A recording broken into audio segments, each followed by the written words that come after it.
Top director Rishabh Shetty తెరకెక్కించిన కాంతారా మూవీతో pan India లెవెల్లో క్రేజ్ సొంతం చేసుకుంది హీరోయిన్ సప్తమి గౌడ.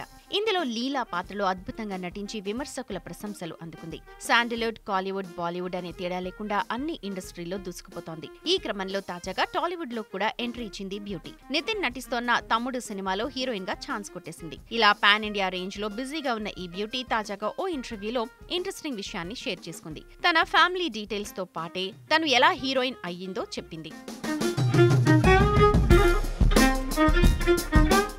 ఇంతకీ సప్తమి గౌడ ఏం చెప్పారంటే, మా తండ్రి ఎస్కే ఉమేష్ పోలీస్ శాఖలో పనిచేశారు. చదువులోనూ ముందుండేదాన్ని, అలాగే క్రీడల్లోనూ రాణించాను. నేను యూపీఎస్సీ కోసం ప్రయత్నించినట్లయితే ఖచ్చితంగా ఉత్తీర్ణురాలిని అయ్యేదాన్ని. కానీ ఇప్పుడు అది సాధ్యం కాదు, ఎందుకంటే దానికి చాలా ఫోకస్ కావాలి. నేను అనుకోకుండా నటిగా మారాను. పాప్కార్న్ మంకీ టైగర్ సినిమా గురించి మాట్లాడేందుకు సూరి సార్ మా తండ్రి వద్దకొచ్చారు. అప్పుడు నన్ను చూసి నువ్వెందుకు ఆ పాత్ర చేయకూడదు అని అడిగారు. అలా అనుకోకుండా ఇండస్ట్రీలోకి అడుగుపెట్టా అని చెప్పుకొచ్చింది. అయితే ఈ బ్యూటీ మాటలు ఇప్పుడు నెట్టింట వైరల్ అవుతున్నాయి. పోలీస్ కూతురు పోలీస్ కాబోయి హీరోయిన్ అయిందిగా అన్న కామెంట్స్ నెటిజన్స్ నుంచి వచ్చేలా చేసుకుంది.